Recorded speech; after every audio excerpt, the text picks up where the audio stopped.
Do you want to automate the deployment and management of Redis? Oh, not to mention zero downtime for rolling upgrades, service discovery, and flexibility of deployment? Then Redis Enterprise on Kubernetes is a great fit for you. As we know, container technology is transforming the DevOps space, making orchestration and provisioning a total breeze. Redis Enterprise on Kubernetes deploys as pods, as a stateful service in a Kubernetes cluster.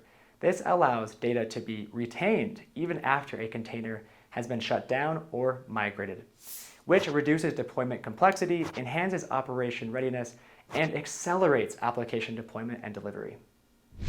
Other than making DevOps engineers' lives a lot easier, deploying Redis Enterprise on Kubernetes also delivers persistent storage by attaching the same persistent disk to a pod, even when it gets rescheduled to a new node.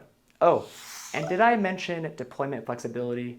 Redis Enterprise on Kubernetes has seamless portability across Amazon's EKS, Google's GKE, Azure's AKS, Red Hat OpenShift, and more. So what are you waiting for?